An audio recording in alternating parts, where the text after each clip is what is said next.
Well, hello again. My name is Jay with ServerMatter and CompuMatter, and the purpose of this video is to talk about your router and being able to log into it. We need to make sure we have the username and password to your router locked down. So let's start with talking a little bit about why we need those credentials. Currently, your router gives out the IP addresses to all the devices on your network. That's one of its jobs. It's got a firewall to block outside traffic. It gives out IP addresses to the devices inside, kind of keeps things organized. Everything has an address, kind of the same way a post office in a city gives out addresses to the streets, and it knows where to bring the mail. And in your network, it's very similar, and the router handles that. But once the server goes in, the server is going to be the one that takes over the responsibility of knowing where the devices are, hands out the IP addresses, and just handles that whole part of it. And we turn off that feature within the router. The router, that's called DHCP. That's the four-letter acronym that goes with it. I don't know what it actually means. You'll have to look that one up and get back to me. But the bottom line is that is the process of handing out IP addresses. And the reason your server needs to be the dictator of giving out IP addresses, because it's the one that's going to be responsible for blocking things from getting to where they shouldn't be. It's the level of security in your environment is going to go up internally, where your router only cares about that from the outside world. Your server cares about that cross-reference from system to system. So we don't want to get into a lot of that, but safe to say we're going to need your credentials in order to turn off that feature in the router. And another feature in the router has to do with opening a port so that your if we need to get to your server from the outside world so that you can enjoy cloud services and things of that nature, we need to open certain ports in your router. One of those ports, for instance, is VPN. There is no VPN if we can't turn on the port and forward it inside your router that allows that to happen. And then in that case, it goes to the router, VPN occurs, and everything works out wonderfully. So that's kind of the background on why. Now, what does your router login even look like? Let's show you that right now. Okay, we're going to have you click your Start button, type in the word network, and you see this option down here that says View Network Connections. That's where we want you to go. And then the one to the left up here in the address bar that says Network and Internet, let's go ahead and click that. And then click Network and Sharing Center. Okay, and this is going to show you the networks that are discovered connecting to your machine right now. In your case, you are probably only going to have one. In my case, I've got a number of them because we've got a lot of things going on here at the store. You're typically only going to have one. If you have more than one, you should be able to tell by looking at them which one is in fact the one that you get your internet on. That's the one that we're interested in. And once you've determined that, on the right-hand side, click on where it says Ethernet. It'll have whatever it has after that, and you'll get a window like this.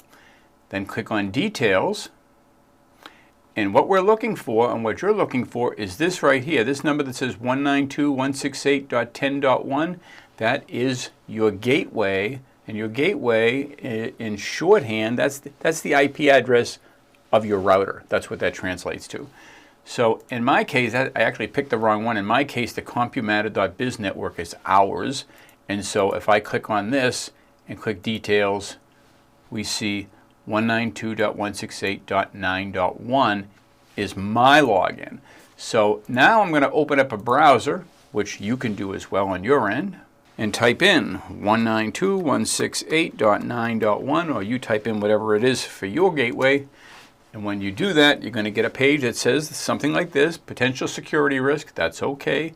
Let's choose Advanced and accept the risk and continue. Now I'm using Firefox. Chrome may approach it a little bit differently. Let's try Chrome. Similar end result, except here we're going to click on the Advanced tab on the left and proceed to that area. And it asks for the username and password. Now, let's take a situation where you don't know your username and password. Mine's pre-populated. I've been here before. I certainly know what it is. That is going to send you down two possible rabbit holes. One is, let's just say that your router is supplied by your internet service provider. Your router is going to be supplied by one of two places. Either the people who supply your internet to you have installed a router and you just need to get the login credentials from them.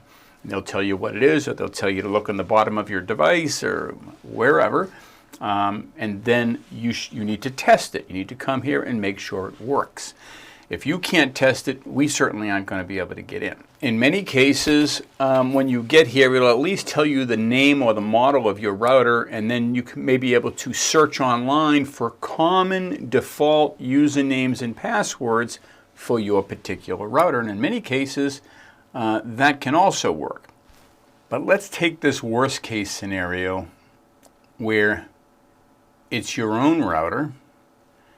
In many businesses, that's the case. And you no longer know what the username and password is, and you have no way to get it. Everything that you try fails. Well, that's a problem. The problem with that is we can't set these things so VPN won't work on your new server, because we need to open the ports to allow VPN to happen. Certain websites are not going to be visible because port forwarding couldn't be enabled for that. So we have to make this happen. And the only way that it's going to happen is to reset that router back to factory defaults. And when we reset a router back to factory defaults, there doesn't always, but there can be consequences if within that router you already have port forwarding for other things that we don't even know about because we can't see inside your router. It's kind of a chasing the tail thing. There's just no way to resolve this without resetting it back to factory, hoping it doesn't break anything, then setting up the things that need to be set up. And then if you find, oh, my time clock doesn't work anymore the way it used to, or my phone system doesn't work the way it used to, or whatever it is, those types of side effects do exist when resetting a router. But frankly, the responsibility is on you to know those credentials. And if you don't, there's no getting around this. And then you can save them in a safe place for the next time so that this won't happen again. We will save them on our end as well, so that if we have to log in the future, we'll have them. Now, I don't want to sugarcoat too much that one potential worst case scenario, which is you don't know your credentials and you have a static IP. See, if you don't have a static IP and we have to reset the router, you're going to be on DHCP. Internet's going to just work. If, in fact, you have a static IP, you're paying your internet service provider for that, and that router has been configured in a very special way to accommodate that static IP, when we reboot your router and reset it to factory default, it will hopefully be set up as DHCP, but there's going, and then your internet will work and all that kind of stuff, but they'll definitely, your environment will no longer be reachable at that address. It will definitely require a call to your internet service provider to have us configure your business router with its original static IP, which frankly is an unknown for us. So we're just going to have to walk through this stuff together. There's no getting around it. That's the price of not having your credentials, and we'll figure it out. We always do. Now, while we're on the subject of routers, we've covered the thing that we really need to resolve, and that's the login. And if you can't find it and you've got to reset a router and all that kind of stuff, get with us, communicate with us. We're here for you, and together we're going to walk through this and figure out what the best case scenario is and how we're going to get there. One other thing I want to address is if your router is supplied by your internet service provider and is not your own router, especially in people that are in home-based businesses, there are times when the internet service provider won't allow you to forward ports, which makes VPN impossible. They'll turn off certain features within the router or make them impossible because they want to charge you for business service instead of home service. And these types of features are often a trigger for them to realize, oh, this is an in-home business. We get to charge them a business rate. Not always the case, but it's possible. And sometimes having your own business router instead of the internet service provider's router has its advantages, because if you ever switch internet service providers, you can just keep your router, go with a different provider, and it'll be business as usual. The only thing that we have to make sure of is that if they supply whatever device they supply, that sometimes we actually have to make a call to the internet service provider.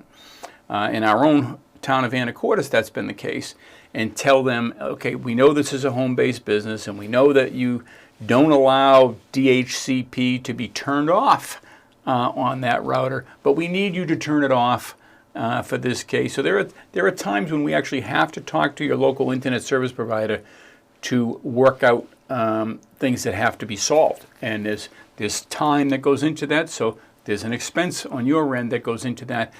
Now, we provide 4 hours of free labor as part of this whole thing. So if it comes to that, that we can roll that into that and talk to the local internet service provider, do whatever needs to be done to get that end of it squared away.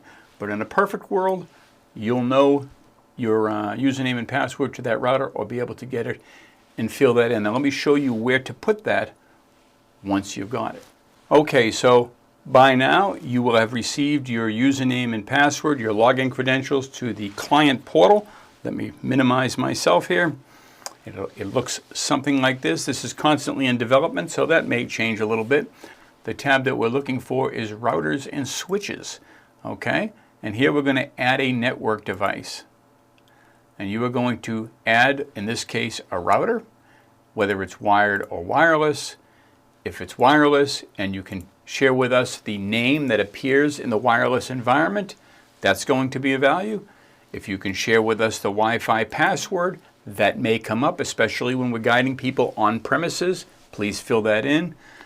The make, manufacturer of the device, which you can find somewhere on it, on the bottom, what have you, and the model, also usually on the bottom of the device.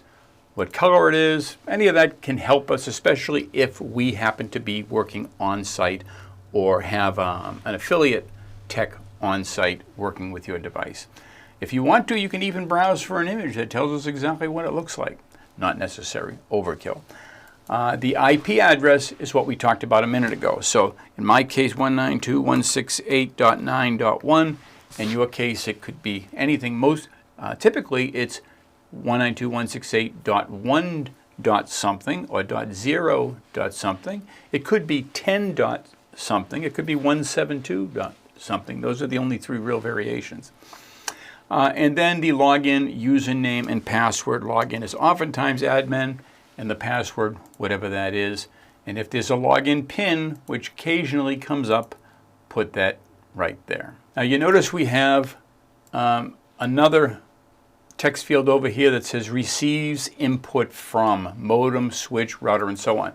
So if your router is receiving input from another device downstream, maybe a modem, you may have a modem and a router. Some people have them combined into one device.